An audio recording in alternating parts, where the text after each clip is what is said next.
ஒரு நிமிஷம் ராக்கி, நீ ஸ்னிக்கர்ஸ் சாப்பிடு. ஏன்னா உனக்கு பசி வந்தா நீ ஹீரோயின் மாதிரி நடந்துக்குவ. இப்போ ஓகேவா? ஓகே. ஒரு வாரத்துல ஆறிடும் சார். நெருப்புல சுட்டா ஆறிடும், வெறுப்புல திட்டினா ஆறாதுன்னு ஒரு காலத்துல கண்ணதாசனே சொல்லியிருக்காரு. பாத்து எனக்கு இந்த டாஸ்க் மேட்டரே கிடையாது.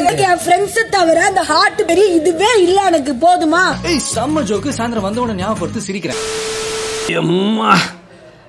அந்த எம்மா இல்லைங்க, எம்மா ஜெர்மனி. யூரோப்பியன் பெஸ்ட் செல்லிங் எம்மா மேட்ரஸ் இப்போ இந்தியாவில் அவைலபிளாக இருக்குது. இந்தியாவில் மட்டும் கிடையாது, 33 கண்ட்ரீஸில் அவைலபிளாக இருக்குது. அண்ட் யூரோப்லேயே ஹை செல்லிங் மேட்ரஸ் அப்படின்னா எம்மா மேட்ரஸ் தான். 15 years of unmatched warranty, free and fast shipping, no cost EMI, 100 days free trial அப்படின்னு சொல்லிட்டு எக்கச்சக்கமான ஆஃபர்ஸ் இருக்குது. ஸோ எம்மா ஜெர்மனியில் ஹைப்ரிட் மேட்ரஸ் தான் நான் ஆர்டர் பண்ணியிருந்தேன். பார்த்தா இப்படி குட்டி பேக்கில் வந்துருந்துச்சு. என்னடா ஓப்பன் பண்ணி பார்த்தா உள்ள சுருட்டி திருண்டா வச்சிருக்காங்க. அப்படி பாகுபலியில் தூக்குற மாதிரி தூக்கலான்னு சொல்லி பார்த்தா வலிக்கிருச்சு. அப்புறமா ஒரு வழியாக போயிட்டு பேக்கேஜ் எல்லாம் எடுத்துட்டு அந்த கவரை கட் பண்ணுறதுக்கு எம்மாலேயே ஒரு சூப்பரான பிளேட் ஒன்று கொடுத்துருந்தாங்க. அதை யூஸ் பண்ணி கட் பண்ணதுக்கப்புறம் புஷ் சொல்லிட்டு அதுவே ஊதிடுச்சு. அதுக்கப்புறம் பெட்டை பார்த்தோன்னே மனசே கேட்கல. சரி ரைட்டு உடனே தாவிடுவோன்னு சொல்லிட்டு அப்படியே தாவி படுக்க ஆரம்பிச்சிட்டேன், குதிக்க ஆரம்பிச்சிட்டேன். அதுக்கப்புறமா சரி ரைட்டு தண்ணியெல்லாம் வச்சு குதிச்சு பார்ப்போம் ஸ்டெபிலிட்டி இருக்குன்னு நாங்களேன்னு சொல்லி பார்த்தா அவ்வளோ ஸ்டெபிலிட்டி. அண்ட் நான் வாங்கியிருந்தது ஹைப்ரிட் மேட்ரஸ். அவ்வளோ சாஃப்ட் அண்ட் கம்ஃபர்ட்டாக இருக்குது. தூங்கும் போது அப்படி இருக்குங்க, எந்திக்கவே மனசு வரல. அண்ட் முக்கியமாக கிரேட் ஃபெஸ்டிவ் சேல் இப்போ லைவ்ல இருக்குங்க. எம் வெப்சைட்டில் போய்ட்டு நீங்கள் பர்ச்சேஸ் பண்ணும்போது மோர் தேன் 55% ஆஃபர் கிடைக்கும். அண்ட் என்னுடைய ப்ரோமோ கோட் ஷஃபி55 நீங்கள் யூஸ் பண்ணும்போது எக்ஸ்ட்ரா 15% ஆஃபர் கிடைக்கும். வணக்கம் my dear zone mates, welcome to Shafi zone. நான் உங்க ஷஃபி. அண்ட் இன்னைக்கு நம்ம பார்க்க போறது பிக் பாஸ் சீசன் 8 உடைய டே 60 அண்ட் எபிசோட் 61 ஓட ரிவ்யூ தான். வீடியோக்குள்ள போறதுக்கு முன்னாடி யாராலும் சப்ஸ்கிரைப் பண்ணல, மறக்காம சப்ஸ்கிரைப் பண்ணி சப்போர்ட் பண்ணுங்க. அப்படி பக்கத்துல இருக்க பெல் ஐகானை பிரஸ் பண்ணி ஆல் ஆப்ஷன் கொடுத்தீங்கன்னா நான் போடுற வீடியோ நோட்டிஃபிகேஷன் டான் டைமுக்கு வந்து சேரும். அண்ட் இந்த வீடியோ உங்களுக்கு உண்மையிலேயே பிடிச்சிருக்கு அப்படிங்கிற பட்சத்தில் ஒரு லைக்கும் போட்டு சப்போர்ட் பண்ண தப்பு கிடையாது. உங்களுக்கு கருத்து இருந்துச்சுன்னா மறக்காம கமெண்ட் செக்ஷன்ல போட்டு விடுங்க, நான் போய் பார்த்து படிச்சுக்கிறேன். இதை முதல்ல சொல்லக்கூடாது. இன்னைக்கு எபிசோட ஸ்டார்ட் பண்ணும்போது பிக் பாஸ் எல்லாரும் கூப்பிட்டு சோஃபால உட்கார வச்சு டெவில்ஸ்க்கான டாஸ்க் அப்படிங்கிற மாதிரி சொன்னாப்ல. என்ன டாஸ்க்னு சொல்லி கேட்டா, டெவில்ஸ் எல்லாருமா சேர்ந்து ஒருத்தரை இவர் டெவிலா இருக்கிறதுக்கே தகுதி கிடையாது, இறக்க குணம்லாம் இருக்குது, அதனால ஜெயில பிடிச்சி போடுறோம் அப்படிங்கிற மாதிரி டிஸ்கஸ் பண்ணி முடிவு எடுக்கணுமாமா. இந்த டிஸ்கஷனை ஏஞ்சல்ஸ் முன்னாடி தான் நடத்தணும், ஆனா டெவில்ஸ் மட்டும் தான் டிஸ்கஸ் பண்ணணும் அப்படிங்கிற மாதிரி சொன்ன உடனே ஃபர்ஸ்டா முத்துக்குமரன் சொன்னாப்ல, நான் ஜாக்லின் அண்ட் சௌந்தர்யா இவங்க ரெண்டு பேர் சொல்லுவேன். என்ன காரணம் அப்படின்னா, இவங்க ரெண்டு பேரும் இறக்க குணம் இருக்குது, யாராச்சும் ஏதாச்சும் பண்ணாங்கன்னா போய் நான் தடுப்பேன், நான் கேட்பேன் அப்படிங்கிற மாதிரிலாம் பண்ணாங்க, நான் பார்த்தேன், அதனால சொல்றேன் அப்படிங்கிற மாதிரி சொன்ன உடனே இறக்க குணத்தோட ஒன்னு ஜாக்லினும் இன்னொன்னு சௌந்தர்யாவும். அப்ப நம்ம அரும்பு சார் சொல்றாப்ல, இந்த கேமை புரிஞ்சிக்காம விளையாடுனா மஞ்சரி பேர் தான் நான் சொல்லுவேன் அப்படிங்கிற மாதிரி சொல்லிட்டு இருக்கும்போது எனக்குலாம் சிரிப்பு தாங்கல. ஏயா அங்க என்ன சொன்னாங்கன்றது உனக்கு கேட்டுச்சா கேட்கலையா? யாருக்கெல்லாம் இறக்க குணம் இருக்குதோ, யாருக்கெல்லாம் டெவிலா இருக்கிறதுக்கு தகுதி இல்லையோ அப்படிப்பட்ட ஒரு ஆளை செலக்ட் பண்ண சொன்னா அந்த புள்ள அரைக்கி மாதிரி எல்லா வேலையும் பார்த்து வச்சுட்டு கொஞ்சம் கூட இறக்க குணம்ன்றது இல்லாம செயல்பட்டிருக்கு. அந்த புள்ளைய போயிட்டு கேமே புரியாம விளையாடி இருக்கு, அதனால மஞ்சரி பேரை சொல்றேன்னு சொல்லிட்டு இருக்கியே. நீ மஞ்சரி பேரை சொல்லணும்னு முடிவெடுத்த விஷயம்லாம் ஓகே தான், ஆனா அதுக்கான ரீசனை கரெக்டா சொல்லணுமா இல்லையா? இப்படி சம்பந்தம் சொல்லிட்டு இருக்கேன்ற மாதிரி தான் இருந்துச்சு. இந்த கேமை புரிஞ்சுக்காம விளையாண்ட மஞ்சரிக்கு சொல்றேன். சரி ரைட். அந்த அடுத்த தர்சிகாவுமே ஜாக்லின் பேர் தான் சொன்னாங்க. அதுக்கப்புறமா மஞ்சரி பேச ஆரம்பிக்கிறாங்க, எனக்கு மொத்தமா 3 பேர் இருக்கு அப்படிங்கிற மாதிரி தான் சொன்னாங்க. உடனே அப்படிலாம் சொல்லக்கூடாதுமா, யாரு பேரோ அதை மட்டும் சொல்லுமா, எதுக்குமா 3 பேர் 4 பேர் சொல்லிட்டு இருக்க, நீ பேசினா நானும் பேசுவோமா அப்படின்னு சொல்லிட்டு, ஏடே அந்த புள்ள என்ன சொல்ல வருதுன்னு முதல்ல கேளண்டா. இதே மாதிரி தான் முத்துக்குமரன், சௌந்தர்யா அண்ட் ஜாக்லின் 2 பேர் சொன்னாரு. அப்பெல்லாம் நீ உள்ள போகலையே. இங்க மஞ்சரி 3 பேர் இருக்காங்க, அதுல நான் செலக்ட் பண்ணிருக்கிற ஆள் யாரு அப்படிங்கிற மாதிரி தான் சொல்ல வராங்க. ஆனா அதை சொல்ல விடாம டைரக்டாவே பேரை மட்டும் தான் சொல்லணும்ன்ற மாதிரி, அவங்க எப்படி பேசணும், எதை பேசணும், எதுக்காக பேசணும்ன்ற வரைக்கும் இவர் தான் முடிவு பண்ணுன்ற மாதிரி பேசிக்கிட்டு இருக்காப்ல.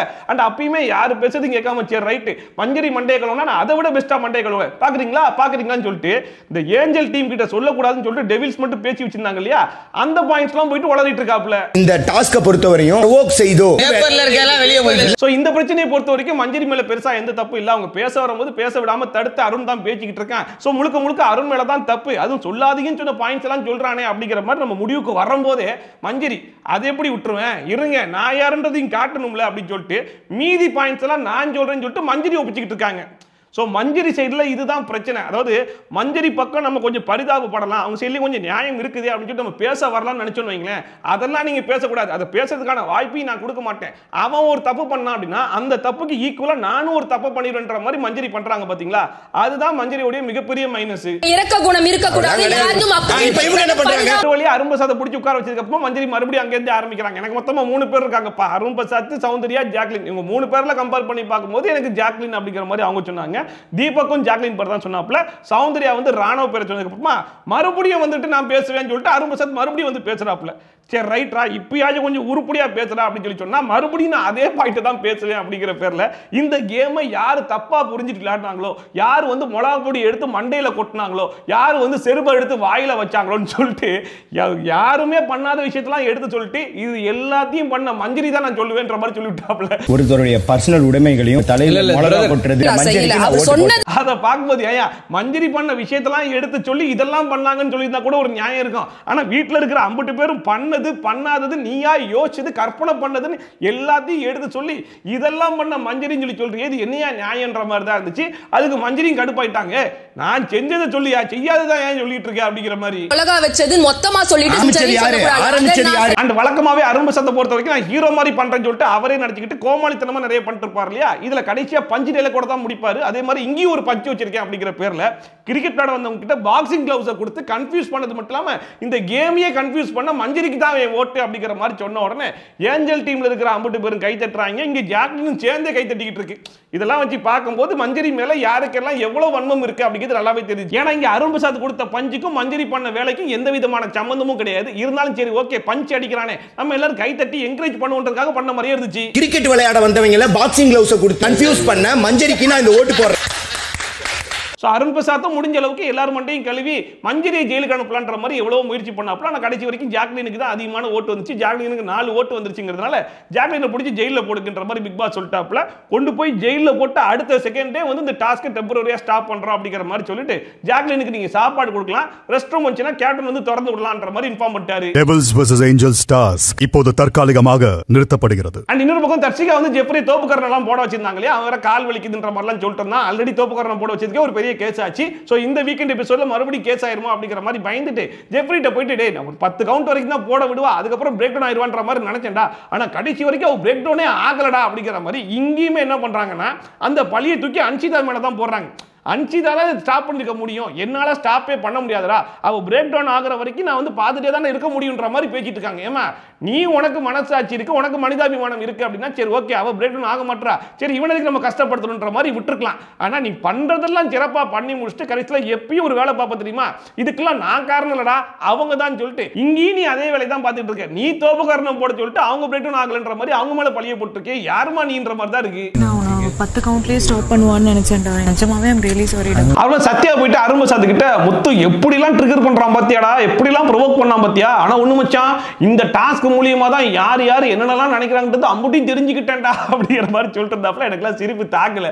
முத்துக்குமரன் பெருசா சொன்னதெல்லாம் என்ன விஷயம், 60 நாள் ஆயிடுச்சு இன்னும்டா ஒண்ணும் பண்ணாம இந்த வீட்டுல உட்கார்ந்துட்டு இருக்க, கரப்பாம்பூச்சி மாதிரி ஒளிஞ்சியே வாழ்ந்துகிட்டு இருக்கேடா, எதுவுமே பெருசா எங்கேயும் பேசவே மாட்டேடா, எதுக்குடா இந்த வீட்டுக்குள்ள இன்னும் நீ வாழ்ந்துகிட்டு இருக்க இப்படிங்கிறது தான் சொன்னாப்ல. இதுல என்ன தப்பு இருக்குன்னு எனக்கு ஒன்றும் புரியலையே. சத்யா இந்த வீட்டுல என்னென்ன பண்ணிட்டு இருக்கா புள்ளியோ இதெல்லாம் வந்து நாமினேஷன்லயே ஓபனா சொல்லிடுறாங்க. அதெல்லாம் தான் முத்துக்குமரன் நீங்க வந்து சொல்லிட்டு இருந்தாப்ல. இதெல்லாம் வந்து அவன் மனசுக்குள்ள இருக்குன்றத நான் இன்னைக்கு தான் தெரிஞ்சுக்கிட்டேன்ற வரை இவர் பேசிக்கிட்டு இருக்காப்ல. நிறைய இடத்துல நாமினேஷன்லயே சத்யா கிட்ட சொல்லும்போது சத்யா என்ன சொல்லுவாப்லனா இதானுடைய கேம் பிளே பெருசா கண்டுபிடிச்ச மாதிரி பேசுறீங்கன்ற மாதிரிலாம் பேசுவாப்ல. இன்னைக்கு முத்துக்குமரன் மனசுல என்ன இருக்குன்றத அவர் கண்டுபிடிச்சாராமா. இந்த இதுல வந்து யார் யாருக்கு என்னென்ன உள்ள இருக்குன்னு எனக்கு தெரிஞ்சது மச்சி. அப்ப ஜாக்லினை பிடிச்சி ஜெயில போட்டாங்க அப்படின்னா ஆட்டோமேட்டிக்கா அங்க கோவா கேங் அசெம்பிள் ஆயிருவாங்க இல்லையா, அந்த மாதிரி அசெம்பிள் ஆயிட்டாங்க. அப்ப ஜெஃப்ரி எங்க இருந்து ஒரு ஆட்டையை போட்டு எடுத்து வந்து நாளைக்கு நான் இந்த ஹார்ட்டை யூஸ் பண்ணிப்பேன் அப்படிங்கிற மாதிரி காட்டிக்கிட்டு இருக்கான். இத்தனைக்கும் ஜெஃப்ரி தான் கேப்டன் ஆமா. டாஸ்க் முடிஞ்சதுக்கு அப்புறம் எங்கேயோ ஹார்ட் கடந்துச்சு, அந்த ஹார்ட் யாரோடதுன்னு கேட்காம அவனே ஆட்டையை போட்டு வச்சுக்கிட்டு இருக்கானாமா. இந்த விஷயத்தை தான் மஞ்சரி பண்ணாங்க அப்படிங்கிறதுக்காக மஞ்சரியை போட்டு அவ்வளவு பேச்சு பேசினாங்க. இப்ப as a கேப்டனா ஜெஃப்ரியும் அதே வேலையை தான் பார்த்துக்கிட்டு இருக்கான். அண்ட் நேத்து எபிசோட பொறுத்த வரைக்கும் 1.5 மணி நேரம் வீடியோ போட்டு வச்சிருந்தாங்க. இது ஃபுல்லாவே கண்டென்ட் இருந்துச்சு, சூப்பரா இருந்துச்சு, நம்ம எல்லாருமே பார்த்தோம். அதே மாதிரி இன்னைக்கு 1.5 மணி நேரத்துக்கு வீடியோ போட்டுருந்தாங்க. நான் உட்காந்து யோசிக்கிறேன் என்னடா கண்டென்ட் இருந்துச்சுன்னு சொல்லி பார்த்தா விஷாலும் தர்ஷிகாவும் உட்காந்து பேசுறதே ஒரு 1/2 மணி நேரத்துக்கு காட்டிட்டு இருக்காங்க.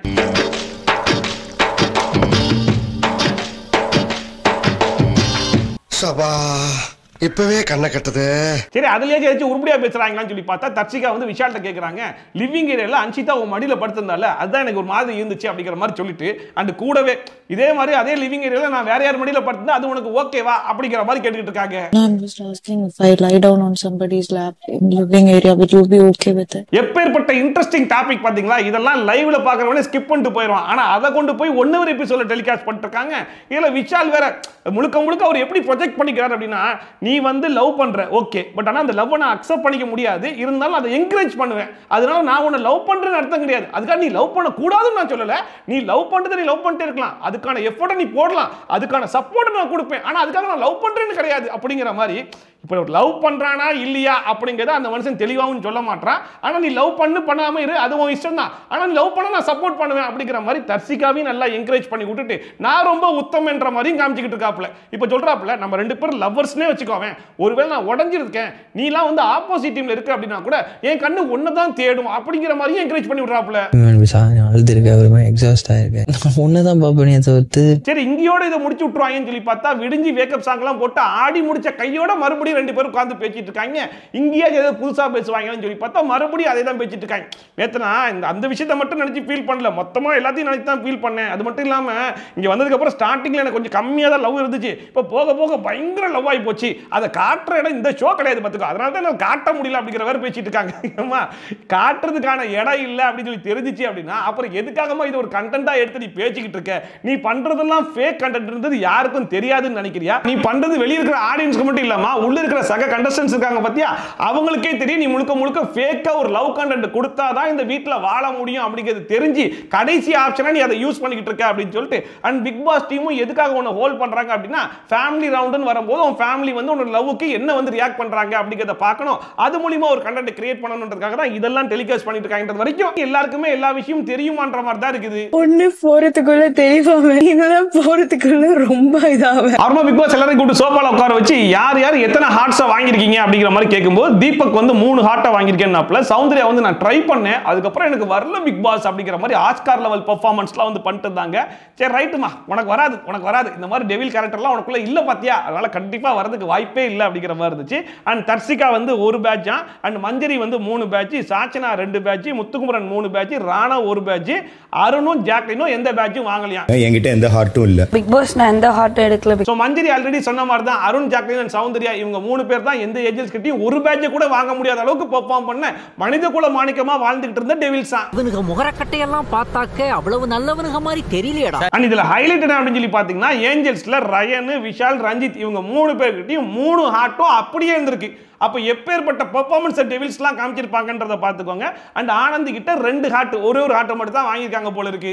பிக் பாஸ் என்கிட்ட 2 ஹார்ட் இருக்கு. சோ பிக் பாஸ் என்ன சொன்னார் அப்படின்னா டெவில்ஸ் அண்ட் டீமான்ஸ் உடைய ஃபர்ஸ்ட் லெவல் முடிஞ்சு போச்சு, இப்ப செகண்ட் லெவல் ஸ்டார்ட் ஆக போகுது. சோ அப்படியே வந்து ஸ்வாப் ஆக போறீங்க, டீமான்ஸ்லாம் ஏஞ்சல்ஸாவும் ஏஞ்சல்ஸ்லாம் டீமான்ஸாவும் மாற போறீங்கன்ற மாதிரி அனௌன்ஸ் பண்ணிட்டாரு. லெவல் 2க்கு டெவில்ஸ் ஏஞ்சல்ஸ் ஆகவும் ஏஞ்சல்ஸ் டெவில்ஸ் ஆகவும் இந்த டாஸ்கில் பங்கேற்பார்கள். டாஸ்க் ஆரம்பிச்ச உடனே ஃபர்ஸ்ட் ரயனும் ஆனந்தியும் போயிட்டு ராணாவை தான் டார்கெட் பண்ணி பேச ஆரம்பிச்சாங்க. அப்ப ராணா வந்து விடுங்க சொல்லிட்டு இந்த பக்கம் அந்த பக்கம் போயிட்டே இருந்தாப்ல. அப்ப ரயனுக்கு வந்து ராணா எதை சொன்னா ட்ரிகர் ஆவார்ன்றது நல்லாவே தெரியும். மூளை இல்ல மக்கு, அறிவு கெட்டவனே இப்படின்ற வார்த்தையெல்லாம் யூஸ் பண்ணா ட்ரிகர் ஆவான்னு சொல்லி நினைச்சு அந்த வார்த்தையவே மறுபடியும் யூஸ் பண்ணிட்டே இருந்தாப்ல. ஆனா ராணா வந்து எப்பயுமே சிரிச்சுக்கிட்டே இருப்பார் இல்லையா, அதே மாதிரி இப்பயும் சிரிச்சுட்டே இருந்தாப்ல. ஆனாலும் ரயன் தள்ளி விட்டுட்டான், ட்ரெஸ்ஸை தூக்கிட்டான், குர்ரா ஒரு பேட்ச் அப்படி சொல்லிட்டு ஒரு பேட்சை பிடிக்கிட்டாங்க. ஒண்ணு மட்டும் எடுத்து குடுறா, எடுக்க கூடாது.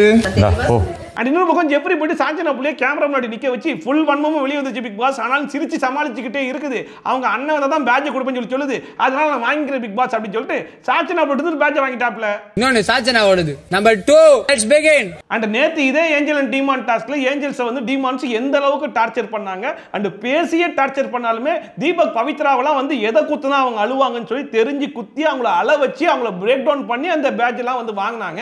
ஆனா இப்போ இவங்க அந்த பக்கம் திரும்பி பார்த்தல குடு, கீழே குனிஞ்சு பார்த்தல குடு, தள்ளி விட்டல குடு, ட்ரெஸ் தூக்குனல குடு அப்படின்னு சொல்லிட்டு கண்ட ரீசன் சொல்லி பிடிக்கிட்டு இருக்காங்க. இதெல்லாம் ஒரு காரணம், யாராவது மொட்டை அடிச்சிட்டு வந்தா அவன் தலையில தபையெல்லாம் வாசிப்பீங்க. அண்ட் இன்னைக்கு மொத்த எபிசோட்லயே எனக்கு ரொம்ப பிடிச்சது என்ன அப்படின்னு சொல்லி பாத்தீங்கன்னா அருணுக்கு கொடுத்த டாஸ்க் தான். அருண் வந்து வழக்கமா எல்லாரையும் பார்த்து குறிப்பா முத்துக்குமரனை பார்த்து டப்பா அடிக்கிறான், டப்பா டப்புக்கு டப்பா அப்படிங்கிற மாதிரி சொல்லுவார் இல்லையா. சோ ஆனந்த் என்ன பண்ணாங்க, டப்புக்கு டப்பான்னு சொல்லிட்டு எல்லா பக்கம் சொல்லிட்டு ரவுண்ட் அடி அப்படிங்கிற மாதிரி சொல்லி விட்டாப்ல. இன்னொரு பக்கம் விஷால் போயிட்டு சவுண்டா நல்லா கத்தி சொல்லி சொன்னோம்னா டம்கடப்பா டப்பா சொல்லி சுத்திட்டு இருந்தாப்ல. அத பாக்கும்போது நல்லா இன்ட்ரஸ்டிங்கா இருந்துச்சு. இன்னொரு பக்கம் அன்சிதா வந்து சௌந்தர்யா அண்ட் ஜாக்லின் 2 பேரையும் கூப்பிட்டு உட்கார வச்சு நேத்து எபிசோட்ல நம்ம சௌந்தர்யா பத்தி ஜாக்லின் பத்தி என்னென்ன விஷயங்கள்லாம் எடுத்து சொன்னோமோ அது எல்லாத்தையும் அன்சிதா அப்படியே உள்ள சொல்லிட்டு இருக்காங்க. அதை பார்க்கும்போது பயங்கர ஆச்சரியமா இருந்துச்சு. அது என்ன சொன்னாங்க அப்படின்னா சௌந்தர்யா பொறுத்தவரைக்கும் அப்படியே நடிச்சு கொண்டு போயிடலாம்னு பாக்குறா, அண்ட் சௌந்தர்யாக்கு நிறைய ஃபேன்ஸ் இருக்காங்கன்னு சொல்லி தெரிஞ்சுக்கிட்டு ஜாக்லின் போய் சௌந்தர்யா கூட ஒட்டி சௌந்தர்யா கூட டிராவல் டிராவல் பண்ணி போயிடலான்ற மாதிரி நினைக்கிறா அப்படிங்கிற மாதிரி சொன்னாங்க. இந்த அம்மாக்கு ஃபேன்ஸ் இருக்கு, நம்ம எப்படியாவது அவங்க கிட்ட ஒட்டினாச்சு போலாமேன்னு இருக்கு இந்த அம்மா. அண்ட் ஃபைனலா ரெண்டு பேரையும் பார்த்துக்கோ, இவங்க ரெண்டு பேரும் தான் புனித ஆத்மாக்கள் அப்படிங்கிற மாதிரி சொல்லிட்டு டாஸ்க்னு வந்தா இந்த மாதிரி பெர்ஃபார்ம் பண்ண மாட்டாங்க. ஆனா டாஸ்க் இல்லாத நேரத்துல டெவில் மாதிரி சுத்திட்டு இருப்பாங்க, எல்லார்கிட்டயும் போய் கத்தும் எல்லாம் பண்ணும். ஆனா டாஸ்க்ல கொடுத்தா எங்களுக்கு பண்ண தெரியாது அப்படின்னு நடிக்கும். ரெண்டும் நடிக்குங்க அப்படிங்கிற மாதிரி இவங்க ரெண்டு பேரும் என்ன பண்றாங்களோ அதை அப்படியே பச்சையா போட்டு உடைச்சாங்க. ஏன்னா சௌந்தர்யாவையும் ஜாக்லினும் பொறுத்த வரைக்கும் டாஸ்க் இல்லாத நேரத்துல டெவிலா தான் இந்த வீட்டுல வாழ்ந்துகிட்டு இருக்காங்கன்றது எல்லாருக்கும் தெரிஞ்ச விஷயம் தான். மஞ்சரி ராணாவெல்லாம் மாட்டிட்டாங்கன்னா அவங்க ரெண்டு பேரும் எப்படி கத்துவாங்க, குறிப்பா சௌந்தர்யாலாம் என்னென்ன மாதிரி ப்ரோவோக்கிங்கான விஷயம்லாம் பண்ணுவாங்கன்றது ஊரறிஞ்ச விஷயம். ஆனா டெவில் கேரக்டர் கொடுத்து பெர்ஃபார்ம் பண்ணுங்கன்னு சொல்லி சொன்னா எங்களுக்கு அப்படி பண்ண வரல, நாங்க என்ன பண்றது, எங்களுக்கு என்ன பண்றதுன்னே தெரியல அப்படிங்கிற மாதிரி ஒரு ஏஞ்சலா மாதிரி அழுதாங்க பாத்தீங்களா. அதுதான் ஃபுல் ஆக்டிங். புண்ணிய ஆத்மாக்கள் எங்களுக்கு டெவில்ஸா தெரியாது அப்படியே நடிச்சிட்டு இருக்கு. அப்புறம் விஷால் வந்து முத்துக்குமரனுக்கு ஒரு டாஸ்க் கொடுத்திருக்காப்ல, அதாவது ஒவ்வொருத்தரை பத்தி என்ன நினைக்கிறியோ அது வந்து கத்தி சொல்லிட்டு வரணும் அப்படிங்கிற மாதிரி சொன்ன உடனே முத்துக்குமரன் போயிட்டு ராணவ் கிட்ட ஏதாச்சும் யூஸ்ஃபுல்லா பண்ணுடா, பைத்தியக்கார மாதிரி பண்ணிட்டு இருக்காத அப்படிங்கிற மாதிரி கத்திட்டு போன உடனே விஷால் போயிட்டு ராணவ் கிட்ட தெரியுதா எல்லாரும் மத்தவங்க கிட்ட எப்படி பேசுறாங்க உங்ககிட்ட எப்படி பேசுறாங்கன்னு புரியுதா அப்படின்னு கேட்டதுக்கு புரியுது அப்படிங்கிற மாதிரி ராணவ் சொல்லிட்டாப்லையா. புரியுதுன்னு சொல்லிட்டான் பிக் பாஸ். ஒரு பேட்ஜை பிடிங்கிட்டேன் சொல்லிட்டு ஒரு பேட்ஜை பிடிக்கிட்டு வராப்ல. நீ ஒரு கேள்வி கேட்கிற, அந்த கேள்விக்கு அவன் பதில் சொன்னான் அப்படின்னா அவன் அந்த உணர்ந்து டேமேஜ் ஆகி எமோஷனலா ஆமான்னு சொல்லிட்டானாமா, அதனால பேட்ஜை பிடுங்கன்னு சொல்லிட்டு பேட்ஜை பிடிக்கிட்டு இருக்காங்க. நீ எல்லாம் இப்படி பேட்ஜை பிடுங்கினாதான் உண்டு, கடைசி வரைக்கும் உருப்படியா ஒரு பெர்ஃபார்மன்ஸும் பண்ண முடியாது. இப்படியே நீ பேட்ஜை பிடுங்கினா மொத்தமா 24 பேட்ஜை நீயே பிடிக்கிறான்ற மாதிரி தான் இருந்துச்சு. உனக்கு வலிக்குதான்னு கேட்டப்போ அம்மா வலிக்குதுன்னு தலையாட்டினாரு, அதனால அவரோட ஒரு இதயத்தை எடுக்க. அப்ப ராணாவே சொல்றாப்ல, டேய் சும்மா பிடுங்காதீங்களா, ஏதாச்சும் ஒரு ரீசனோட பிடுங்குங்கடா, நெஞ்ச காட்டிட்டு இருக்கான்றதா கண்டமணிக்கு பிடிக்கிட்டு போறீங்களான்ற மாதிரி கேட்டு இருக்காப்ல. நெஞ்ச காட்டிட்டு இருக்கறதுக்காக எடுக்கிறீங்களா? அந்த கொஞ்ச நேரத்துல ராணா வந்து சாப்பிட்ட தட்ட கழுவுறதுக்காக போயிட்டு இருந்தாப்ல. அப்ப மறுபடியும் விஷால் கூப்பிட்டு எங்க போறீங்க வா வான்னு சொல்லி கூப்பிட்ட உடனே டெவில் டெவில் டெவில் அப்படிங்கிற மாதிரி ராணா சொன்னாப்ல. டெவில் டெவில்னு சொல்லிட்டான். மூணாவது பேட்ஜை குடுறா அப்படி சொல்லிட்டு மூணாவது பேட்ஜை பூடிச்சு விட்டு போ பப்பரப்பான்னு சுத்துன்ற மாதிரி அமுச்சு விட்டாங்க ராணவ. டெவில் மாதிரி பண்ற என்ன உனக்கு என்னடா பிரச்சனை? அப்புறம் பிக் பாஸ் வந்து ஆனந்தி கன்ஃபெஷன் ரூமுக்கு கூப்பிட்டு இப்போதைக்கு நீங்க எல்லாரையும் அப்ரோச் பண்ண தேவையில்லை, ஒரு 3 பேரை மட்டும் டார்கெட் பண்ணி அந்த 3 பேரை மட்டும் நீங்க அப்ரோச் பண்ணா போதும். சோ நீங்க டீமா டிஸ்கஸ் பண்ணி அந்த 3 பேர் யாருங்கறத வந்து சொல்லுங்க அப்படிங்கிற மாதிரி சொல்லிட்டாப்ல.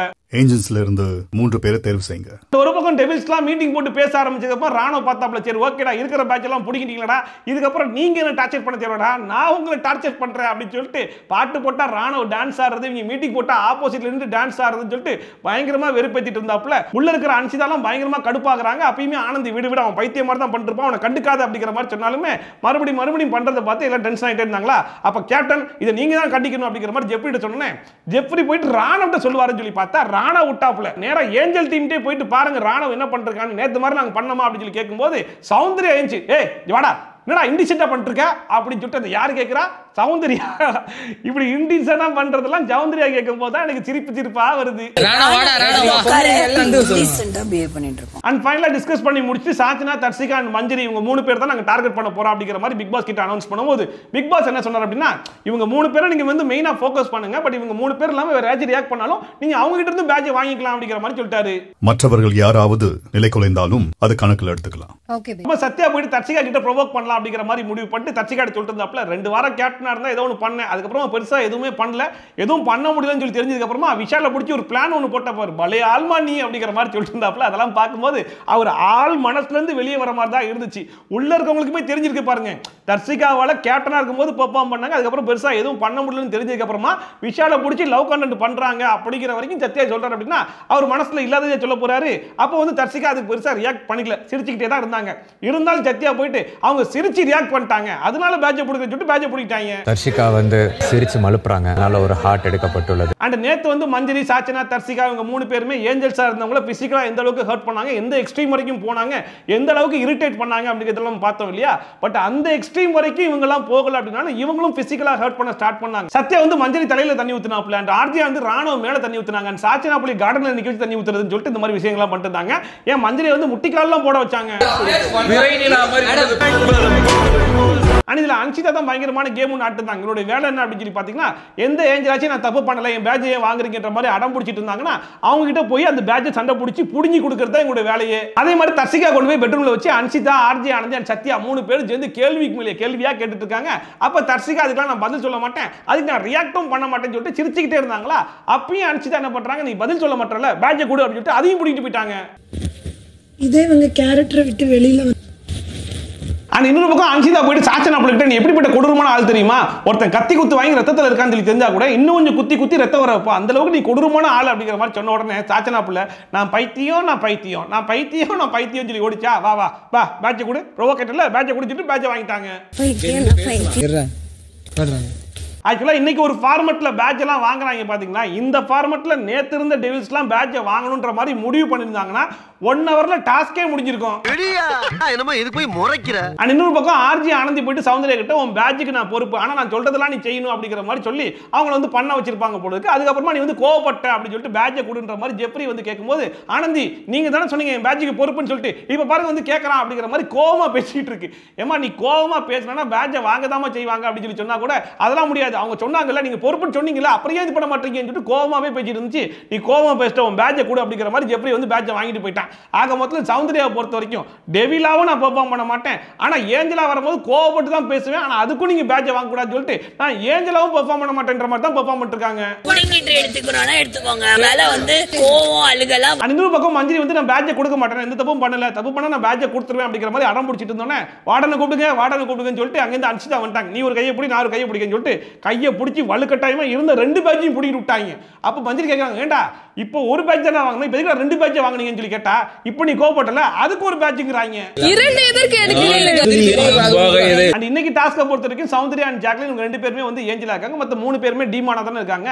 அப்ப ஜாக்லின் கிட்ட டீமானா கூடிய ரயன், ரஞ்சித் அண்ட் ஜெப்ரி இவங்க 3 பேரும் போயிட்டு ஜெப்ரி சொல்றான் விஷால் கிட்ட 5 பேட்ச் இருக்கு, என்கிட்ட 3 பேட்ச் தான் இருக்கு, ஆனந்த் கிட்ட இருந்து ஒரு பேட்ச் நான் வாங்கிடுவேன், எக்ஸ்ட்ரா பேட்ச் கிடைச்சுனா எனக்கு நாமினேஷன் ஃப்ரீ பாஸ் கிடைச்சிடும் அப்படிங்கிற மாதிரி சொல்லிட்டு இருக்கும்போது ரஞ்சித் சொல்றாப்ல ஜாக்லின் நீ கொடுக்கலாமா, கொடுத்து கொஞ்சம் ஹெல்ப் பண்ணலாம்ல, நீ வந்து பர்சனலா கூட டீமுக்காக கொடுக்கலாம்ல அப்படிங்கிற மாதிரி கேட்டிருந்தாப்ல. ஆனா இங்க ரஞ்சித் வந்து கெஞ்சி கதறிலாம் கேட்ட மாதிரி தெரியல, கொஞ்சம் ப்ரோவோக்கிங்கா என்ன சொன்னா அந்த பிள்ளை எப்படி ரியாக்ட் பண்ணுதுன்னு சொல்லி பார்க்கலாம் அப்படிங்கிறதுக்காக தான் ரஞ்சித் பேசினாருங்கிறது நல்லாவே தெரிஞ்சிச்சு கூட, அதுக்காகவே அது கூட உண்மையை சொல்லல. அப்ப ஜாக்லின் சொல்லிட்டு இருக்காங்க உங்களுக்கே நல்லா தெரியும் டீம் வேற கேம் வேற, நம்மளுக்குள்ள அதன ரூல் அப்படிங்கிற மாதிரி சொல்லிட்டு இருந்தாங்க. அதை பார்க்கும்போது ஏமா இந்த ரூலை தான் வச்சு நீங்க ஃபாலோ பண்ணி கேம் விளையாடிட்டு இருக்கீங்க, இப்போ இவங்க 3 பேரும் வந்து ஒன்று வெறுப்பேற்றத்துக்கு ப்ரோவோக் பண்றதுக்கு ட்ரிகர் பண்றதுக்காக தான் பெர்ஃபார்ம் பண்ணிட்டு இருக்காங்க, ரூல் படி விளையாடிட்டு இருக்காங்க, நீங்க கேம் படி ஆடிட்டு இருக்கீங்க, என்னமா காமெடி பண்ற அப்படிங்கிற மாதிரி தான் இருந்துச்சு. அப்ப ரஞ்சித் கேட்கறாப்ல ஜெப்ரி கிட்ட உனக்கு வேணாமாடா அப்படின்னு சொல்லி கேட்கும்போது வேணும் எனக்கு ஒரு பேட்ச் வேணும் அப்படிங்கிற மாதிரி சொன்ன உடனே ரஞ்சித் மறுபடியும் பேச ஆரம்பிக்கிறப்ப அதுக்கு மறுபடியும் ஜாக்லின் பேசணும்னே பாத்தியா இப்ப கிண்டல் பண்ணிடுச்சு உடனே நீ ஒரு பேட்சை வாங்கு அப்படிங்கிற மாதிரி ஜெப்ரி சொன்ன உடனே ஜெப்ரி கேட்கறான் கொடுங்க பேட்சை கொடுங்க, நீ கொஞ்சம் கிண்டல் பண்ண மாதிரி தான் இருந்துச்சு அப்படிங்கிற மாதிரி கேட்கும்போது அப்ப ஜாக்லின் வந்து ஜெப்ரி சொல்றாங்க இங்க பாரு ஜெப்ரியா நீ கேட்ட அப்படின்னா உடனே நான் 3 ஹார்ட்டையும் கழட்டி உன் கையில கொடுத்துருவேன், ஆனா கேம்ல கேட்கற அப்படின்னா நீ விளையாடி வாங்கிக்கோ அப்படிங்கிற மாதிரி சொல்லும்போது ஜெப்ரி சொல்றான் இல்ல நான் விளையாடி தான் கேட்கறேன், நீங்க கிண்டல் பண்ண மாதிரி இருந்துச்சு, நீங்க வேணா அந்த பேட்சை கழட்டி கொடுங்க நான் போய் கேமரால காமிச்சிட்டு வரேன், ஒருவேளை பாட்டு போறாரா இல்லையான்றதை பொறுத்து இருந்து பார்த்துக்கலாம் அப்படிங்கிற மாதிரி சொன்ன உடனே ஜாக்லின் சரி ஓகே சொல்லிட்டு அந்த பேட்சை கழட்டி கொடுத்துட்டாங்க. ஜெப்ரியும் போய் கேமரால காமிச்சிட்டு வந்ததுக்கு அப்புறமா கொஞ்ச நேரத்துல பிக் பாஸ் வந்து பாட்டை போட்டாப்ல ஜாக்லின் கோவப்பட்டு திருப்பி கலாச்சாங்க.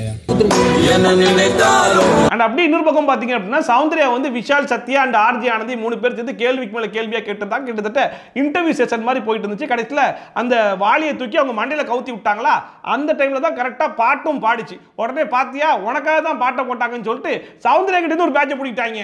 ஆக்சுவலா இங்க பாட்டு போடுறது ஜெப்ரி போயிட்டு பேட்சை காமிச்சிட்டு வந்தாங்க இல்லையா, அதுக்காக அந்த பாட்டு போட்டாங்கன்றதுக்காக ஒரு பேட்சை பிடிக்கிட்டு இருக்காங்க இவங்க.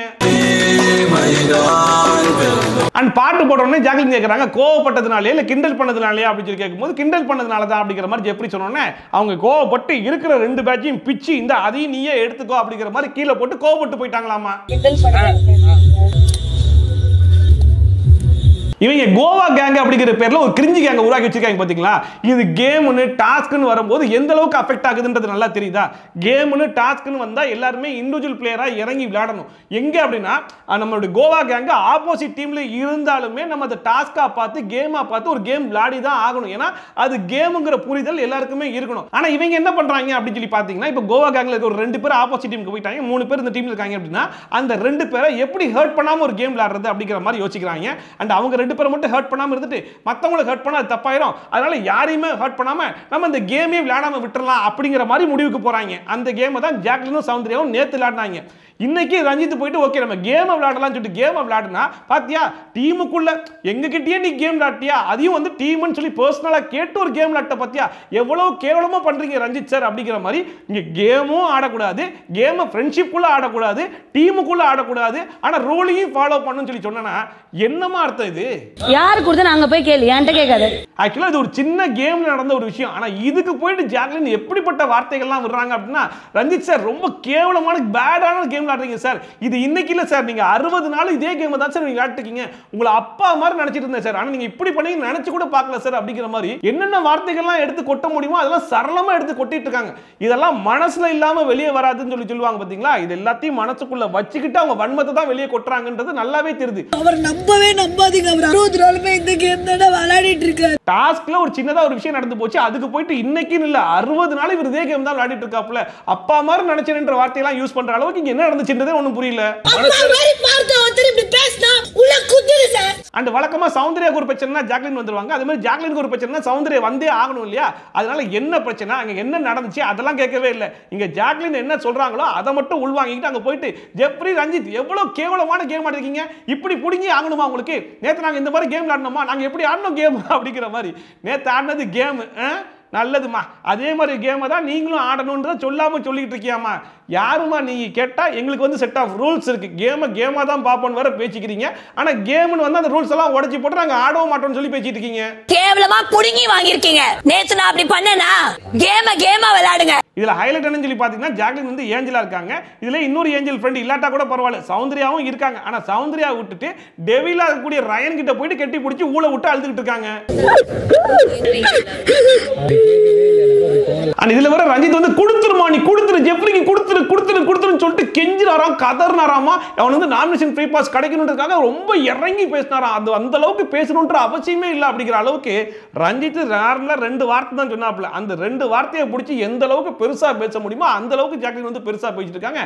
அப்பயும் ரஞ்சித் சொல்றாப்ல, இங்க பாருமா உன்னை ப்ரொவோக் பண்ணணும், உன்னை ட்ரிகர் பண்ணணும்னுக்காக நான் அப்படி பேசினேன் அப்படின்னு சொன்னா அதை காதுல வாங்கிக்க மாட்டாங்க.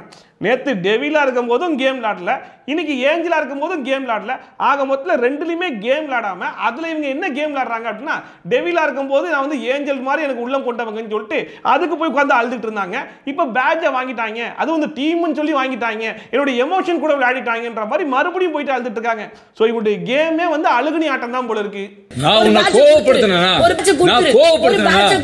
அப்பயும் ரஞ்சித் சொல்றாப்ல, நீ பாருமா மத்தவங்க எல்லாம் பிசிக்கலா எவ்வளவு விஷயங்கள் பண்ணாங்க, நான் அப்படிலாம் பண்ணலாமா, நான் வார்த்தைகளால தான் பேசினேன் அப்படின்னு சொன்னா அதுக்கு உடனே ஜாக்லின் தீயினால் சுட்ட பொண்ணு உள்ளாரும் ஆறாதே நாவினால் சுட்ட வடு அப்படிங்கிற மாதிரி, அதாவது பேச்சால சுட்டாது எந்த அளவுக்கு இருக்கும் தெரியுமா சார், தெரியுமா உங்களுக்கு, வெளியே போனா கூட அது இருக்கும் சார் இருக்கும் அப்படிங்கிற அளவுக்கு. ஏமா இப்போ வந்து ஒருத்தன் பிசிக்கலா பண்ணா என்னமா இப்படி பண்றமா நீ போமா எனக்கு பார்க்க முடியல அப்படிங்கிற மாதிரி பேசுற, சரி ஓகே வார்த்தையால பேசினா அப்படின்னா நாவினால் சுட்ட வடுன்னு சொல்லி பேசிக்கிட்டு இருக்கேன், யாருமா நீ இப்போ ஒருத்தன் கேமை எப்படி தான் ஆடணும்ன்றத நீயே வேணா எழுதி கொடு, அதை ஃபாலோ பண்ணி வச்சு விளையாடலான்ற அளவுக்கு பெர்ஃபார்மன்ஸ் பண்ணிட்டு இருக்குது.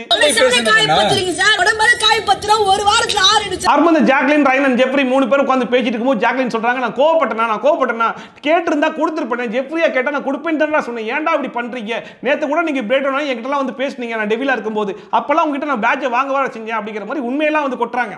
அப்ப நேத்து நீ டாஸ்கை ஒழுங்கா விளையாடி இருந்தா அப்படிங்கிற பட்சத்துல, ரூலை நீ ஒழுங்கா ஃபாலோ பண்ணியிருந்தா அப்படிங்கிற பட்சத்துல, நான் டீம்லாம் பார்க்க மாட்டேன் அப்படிங்கிற மாதிரி இப்ப நியாயமா பேசிட்டு இருக்க பத்தியா, அந்த நியாயத்தெல்லாம் நீ நேத்தே ஃபாலோ பண்ணிருக்க அப்படிங்கிற பட்சத்துல பிரேக் டவுன் ஆகி ஒருத்தர் உங்ககிட்ட வந்து பேசும்போது நீ பேட்சை வாங்கியிருக்கணும், அதுதானே கேம்.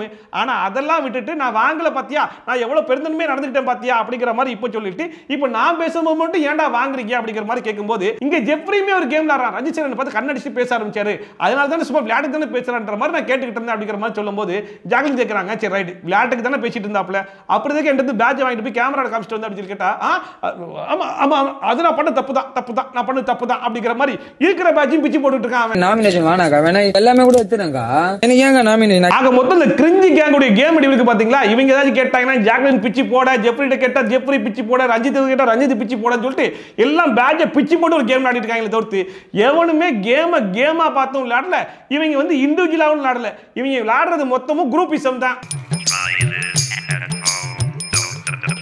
இல்ல சௌந்தர்யா வேற அங்கேருந்து குடு ஓடி வந்து ஏதோ மெயினான பாயிண்ட் சொல்ல போறாங்க போல சொல்லிட்டு ஆர்வமா காத்துக்கிட்டு இருந்தா. ஏண்டி ரஞ்சித் வந்து ஜெஃப்ரிக்கா தானே கேட்டிருக்காரு, இதுல என்ன இருக்கு அப்படிங்கிற மாதிரி கேட்டுக்கிட்டு இருக்கு. ஜெஃப்ரிக் பத்தி பேசியிருக்காரு அவ்வளவுதானே. சரி ரைட்டுமா ரைட்டு, நீங்க எல்லாம் சேர்ந்து ஒரு டீமா ஒரு கேம் ஒன்று ஆடுங்க, அதை நீங்களே நியாயப்படுத்திக்கோங்க. கூடவே சேர்ந்து நாங்கள் எங்களுக்குள்ள ரூல்ஸ் இருக்கு, நாங்கள் டீமை வந்து கேமுக்குள்ள கொண்டு வர மாட்டோம் அப்படிங்கிற மாதிரியும் பேசிக்கோங்க. கடைசி வரைக்கும் நீங்க வந்து டீமுக்கும் உண்மையா இல்ல, கேமுக்கும் உண்மையா இல்ல, ஃப்ரெண்ட்ஷிப்புக்கும் உண்மையா இல்ல, இந்த பிக் பாஸ் ஷோக்கும் உண்மையா இல்ல, வெளியே இருந்து பாக்குற ஆடியன்ஸ்க்கும் உண்மையா இல்ல. இந்த கோவா கேங்க பொறுத்த வரைக்கும் பச்சோந்தி மாதிரி நிறம் மாறிக்கிட்டே இருப்பாங்க. திடீர்னு புள்ளி கேங்கா மாறுவாங்க, திடீர்னு கிரிஞ்சி கேங்கா மாறுவாங்க. அதே மாதிரி இப்ப அன்பு கேங்கா மாறிட்டாங்க. இப்போ ஜாக்லின் போட்டு ஜெஃப்ரியை பிடிச்சி கட்டி பிடிச்சிட்டு தண்ணு தப்பு தானே நான் கோவப்பட்டிருக்க கூடாது, நான் தேவையில்லாம பட்டேன், சாரிடா அவனை கஷ்டப்படுத்திட்டேன்னு சொல்லிட்டு அழுதுகிட்டு இருக்காங்க. அதை பார்க்கும்போது கன்றாவிய சை, என்னடா இது என்னடா ஷோ இது? ஏண்டா ஒரு கேம் விளையாடுறதுக்காக வந்திருக்கீங்க, கேமையும் விளையாட விட மாட்டேற, அவனை விளையாடுனா வந்து அழுகிற, அதுக்கப்புறமா சாரி கேட்டு அழுகிற, இன்னொருத்தர் அப்பாங்கிற, கேம்ல ஏதாச்சும் ஒன்று பண்ணிட்டாருன்னா நீ அப்பாவே இல்லைன்ற, அப்புறம் திரும்ப அவர்கிட்டே போயிட்டு கட்டி பிடிச்சி அழுகிற. என்னதாமா நீ முடிவில் இருக்க? இப்படி எப்படிப்பட்ட ஆளுங்கிறத நாங்கள் என்னன்னு புரிஞ்சுக்கிறதுனே ஒன்றும் புரியலங்கிற மாதிரி தான் இருக்கு. சாரி, எனக்கு தெரியல, நான் உன்னை ஏதோ கஷ்டப்படுத்திட்டேன்னு எனக்கு தெரியும். இன்னொரு பக்கம் ஜாக்லின் வந்து ரஞ்சித்தை கூப்பிட்டு வச்சு பேச ஆரம்பிச்சாங்க. அப்புறம் ரஞ்சித் ஜாக்லினுக்கே டப் கொடுக்குற மாதிரி பேசுறாப்புல. உனக்கு எல்லா உரிமையும் இருக்குமா?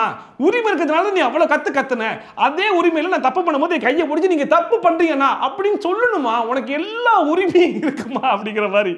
அதாவது கோவா கேங்க்கு ஏத்த ஆளே இவர் தாண்டா அப்படிங்கிறத நிமிடத்துக்கு ஒரு முறை ப்ரூவ் பண்றாருன்ற மாதிரி தான் பேசிட்டு இருந்தாப்ல. உனக்கு எங்கிட்ட இருக்கிற உரிமை இவ்வளவு கோவப்படுற உரிமை இருக்குல்ல, கையை பிடிச்சி கண்டிக்கிற உரிமை உனக்கு எங்கிட்ட இல்லாம போச்சு. ஆனா இந்த இடத்துல ரஞ்சித் கேட்க வேண்டிய கேள்வி எல்லாம் சௌந்தர்யா கேட்டிருந்தாங்க. ஏண்டி இது ஒரு சின்ன பிரச்சனை, இப்ப நடந்தது ஒரு பெரிய பிரச்சனையா? அந்த பிரச்சனைக்கு போயிட்டு உங்களை அப்பா மாதிரி நினைச்சுக்கிட்டு இருந்தேன் அப்படிங்கிற மாதிரி வார்த்தையை விடுற. 60 நாளா நீங்க இதே கேம் தான் ஆடிட்டு இருந்தீங்க அப்படிங்கிற மாதிரி சொல்ல. இதெல்லாம் என்னடி பேச்சு அப்படின்னு கேட்டா, ஆமா நான் சொன்னேன் தான், ஆமா நான் சொன்னேன் அப்படின்னு சொல்லிட்டு அதையே சொல்லிட்டு இருக்காங்களே தவிர்த்து, ஆனா எதுக்காக சொன்னேன் அப்படிங்கறத கடைசி வரைக்கும் சொல்ல மாட்டுது. அவரோட கேம்னு ஏதோ ஒன்று சொன்னேன். ஆமா நான் சொன்னேன். அப்புறம் பிக் பாஸ் பார்த்தா அப்படி ரைட் வாங்க எல்லாரும் ஒண்ணா உட்காருங்க அப்படிங்கிற மாதிரி உட்கார வச்சுட்டு யார் யார்கிட்ட எத்தனை பேட்ச் இருக்கு அப்படிங்கிற மாதிரி கேட்ட உடனே ரஞ்சித் கிட்ட 3 பேட்ச், பவித்ரா கிட்ட 3 பேட்ச், ஆனந்தி கிட்ட 3 பேட்ச், சத்யா கிட்ட 3 பேட்ச், ரயன் கிட்ட 1 பேட்ச், விஷால் கிட்ட 7 பேட்ச், அன்ஷிதா கிட்ட பேட்ச் எதுவுமே இல்ல. அவங்க வந்து தியாகி இல்லையா, அதனால அவங்க பறிச்சு எல்லார்கிட்டையும் கொடுத்து விட்டாங்க போல இருக்கு. அண்ட் கடைசியா ஜெஃப்ரி கிட்ட 5 பேட்ச்னு சொல்லிட்டு இருக்கிற 50 பேட்சையும் பிடி விட்டாங்க போல இருக்கு. பாஸ் என்கிட்ட 7. அப்புறமா எல்லா டெவிலும் சேர்ந்து எந்த டெவில் வந்து டெவிலா இருக்கிறதுக்கே தகுதி இல்லை அப்படிங்கிற மாதிரி ஒரு ஆளை செலக்ட் பண்ணி டிஸ்கஸ் பண்ணி சொல்லுங்க அப்படிங்கிற மாதிரி கேட்ட உடனே எல்லாருமா சேர்ந்து செலக்ட் பண்ணி ரயன் பேரை சொல்றாங்க. ஸோ நேற்றுமே கோவா கேங்கில் கூடிய ஜாக்லின், இன்னைக்கும் கோவா கேங்கில் கூடிய ரயன். பார்த்துக்கோங்க கோவா கேங் எந்த அளவுக்கு பெர்ஃபார்ம் பண்ணுது அப்படின்னு சொல்லிட்டு. இங்கே ரயனுக்குமே என்ன ரீசன் சொல்றாங்க அப்படின்னா, ரயன் வந்து டெவில் இருக்காப்புல, ஆனால் போய் ஏஞ்சல் கிட்ட உட்காந்து பேசிக்கிட்டே இருக்காப்புல. நாங்களும் முடிஞ்ச அளவுக்கு சொல்லி பார்த்தோம், ஆனால் கடைசி வரைக்கும் ஏஞ்சல் கூட ரொம்ப சரளமாக பேசிட்டு இருந்தாப்புல. ஸோ அவர் வந்து இறக்க குணம் இருந்த மாதிரி தெரிஞ்சிச்சு, அதனால ஜெயிலில் போறோம்னு சொல்லிட்டாங்க. இந்த கோவா கேங் சொல்ற மாதிரி நாங்கள் ஃப்ரெண்ட்ஷிப் எல்லாம் கேமுக்குள்ள கொண்டு வர மாட்டோம் அப்படிங்கிற மாதிரி நீங்க கேம் விளையாடுனீங்கன்னா எதுக்குடா 2 பேரும் ஜெயிலுக்கு போக போறீங்க? அந்த நேத்து வந்து ஜாக்லின் ஜெயில அடைக்கும் போது டெம்பரரியா ஸ்டாப் பண்ணார் இல்லையா, இன்னைக்கு ரயனை ஜெயில அடைச்ச உடனே இந்த டாஸ்கே முடிஞ்சிருச்சுன்ற மாதிரி அனௌன்ஸ் பண்ணிட்டாரு. டெவில்ஸ் vs ஏஞ்சல்ஸ் டாஸ்க் இத்துடன் முடிந்தது. ஒன்ஸ் இந்த டாஸ்க் முடிஞ்சிருச்சுன்னு சொல்லிட்டு பிக் பாஸ் சொன்னோனே அன்ஷிதா போயிட்டு இப்போ பாரு என் பெர்ஃபார்மன்ஸ் அப்படின்னு சொல்லிட்டு மறுபடியும் அன்பு உள்ளம் கொண்ட மனிதரா வந்து மாறிட்டாங்க. நேரா சௌந்தர்யாட்ட போயிட்டு இங்க பாரு நேத்து நீ என்ன ரொம்ப பேசி ஹர்ட் பண்ணிட்டேன், அதனால தான் நானும் பேசி ஹர்ட் பண்ணிட்டேன், ஐ அம் எக்ஸ்ட்ரீம்லி சாரி அப்படின்னு சொல்லிட்டு அங்க ஒரு அழுகையை போட்டாங்க. அங்கேருந்து நேரா ஜாக்லின் கிட்ட போனாங்க. உன்னை பத்தி நான் நிறைய பேசிட்டேன், அதுல பல உண்மைகள் இருந்தாலும் நான் உன்னை ஹர்ட் பண்ணிட்டேன் பாத்தியா, அதுக்காக சாரி அப்படிங்கிற மாதிரி ஜாக்லின் ஒரு சாரி சொன்னாங்க. உடனே ஜாக்லின் விர்ரி அதெல்லாம் ஒரு பிரச்சனையே இல்லடி அப்படிங்கிற மாதிரி அவங்க ஒரு பெர்ஃபார்மன்ஸ் போட்டாங்க. அன்பு உள்ளம் வெர்சஸ் அன்பு உள்ளம் அப்படிங்கிற மாதிரியே போயிட்டு இருந்துச்சு. எனக்கு நிஜமா பிரச்சனை இல்லடி. ஆனா இன்னொரு பக்கம் மஞ்சரி வந்து அன்ஷிதா கிட்ட நான் உப்பை ஊட்டி விட்டேன் பாத்தியா, அதை நான் வேணும்னே பண்ணல, நீ ஊட்டி விட பாத்தியா, அதை குத்தி காட்டுனதுக்காக தான் நான் பண்ணேன் அப்படிங்கிற மாதிரி சொல்லிட்டு இருந்தாங்க. அந்த கடைசியா தீபக் தான் ரொம்ப ஓப்பனா சொல்லி விட்டாப்ல அன்ஷிதா கிட்ட, இங்க பாருமா நீ மாதிரி சாரி கேட்கறதுலாம் ஓகே தான், இருந்தாலும் இதெல்லாம் கேமுங்கிறது நீ புரிஞ்சுக்கணுமா, நீ வந்து புரிஞ்சுக்கிட்டு போய் அழுமா அப்படிங்கிற மாதிரி அனுப்பிச்சு விட்டாப்ல. அந்த கேம் இப்படிதான் இருக்கும், அதுவும் பார்க்கணும்ல. அதோட இன்னைக்கு எபிசோட் வந்து முடிஞ்சு போச்சு. ஸோ இன்னைக்கு எபிசோட பொறுத்த வரைக்கும் நேற்று எந்த அளவுக்கு இன்ட்ரெஸ்டிங்கா இருந்துச்சோ அந்த அளவுக்கு ரொம்ப மொக்கையா தான் இன்னைக்கு எபிசோடே வந்து போச்சு. இவங்க வந்து டெவில்ஸா பண்ணது யாருமே உருப்படியெல்லாம் பண்ணல, சும்மா சிரிச்சிட்டான் அந்த தும்மிட்டான்னு சொல்லிட்டு இருக்கிற பேட்ச் எல்லாம் புடிங்கி பேட்சை சேர்த்துக்கிட்டாங்களே தவிர்த்து யாரும் டாஸ்க்கை சரியா பெர்ஃபார்ம் பண்ணலையா அப்படிங்கிற மாதிரி இருந்துச்சு. இன்ட்ரெஸ்டிங்கா பெர்ஃபார்ம் பண்ணலையோன்ற மாதிரி இருந்துச்சு. கொஞ்சம் இன்ட்ரெஸ்டிங்கா போலான்னு சொல்லி பார்த்தா ஜாக்லின் அது எப்படி நான் விட்டுருவேன், நான் விட மாட்டேன்னு சொல்லிட்டு அந்த புள்ள ஒரு பெர்ஃபார்மன்ஸ் ஒன்று பண்ணிச்சு பாத்தீங்களா, அதுதான் ரொம்ப இன்ட்ரெஸ்டிங்கா இருந்துச்சு. இந்த கோவா கேங் இந்த கேம் எல்லாம் ஸ்பாயில் பண்றதுக்காகவே ஒரு கேம் ஆடுறாங்க பாத்தீங்களா? அதை பார்க்கிறதுக்கு உண்மையிலேயே உங்களுக்கு இன்ட்ரெஸ்டிங்கா இருக்குதா? இன்னைக்கு ஜாக்லின் பண்ண பெர்ஃபார்மன்ஸ்லாம் பார்க்கும்போது உங்களுக்கு உண்மையிலேயே என்ன தோணுச்சு அப்படிங்கிறதை மறக்காம கமெண்ட் செக்ஷன்ல போட்டு விடுங்க. அண்ட் முக்கியமா ஒன்னொரு எபிசோட டெலிகாஸ்ட் பண்றதுக்கு கண்டென்ட் இல்லைன்ற பேர்ல இந்த லவ் கண்டென்ட் போட்டு அறுன்னு அடுத்துட்டு இருக்காங்க இல்லையா? அது எனக்கு பயங்கர கிரிஞ்சா இருக்கு. உங்களுக்கும் அதே மாதிரி தான் இருக்குதா? உங்களுக்கு சுவாரஸ்யமா இருக்குதா அப்படிங்கிறதை மறக்காம கமெண்ட் செக்ஷன்ல போட்டு விடுங்க. சோ இதே மாதிரி ட்ரோல்ஸ் அண்ட் ரிவ்யூஸ்லாம் கன்சா பார்க்கணும்னு நினைச்சீங்கன்னா மறக்காம சப்ஸ்கிரைப் பண்ணி பக்கத்துல இருக்க பெல் ஐகான் டான் தட்டி விட்டீங்கன்னா நான் போடுற வீடியோட நோட்டிஃபிகேஷன் டான் டைமுக்கு வந்து சேர்ந்துரும். சோ மீட் இஸ் மச் சூப்பரான வீடியோட சூப்பரான ரிவ்யூவோட சூப்பரான ட்ரோலோட வந்து சந்திக்கலாம். Bye from Shafi. Tata bye bye and take care.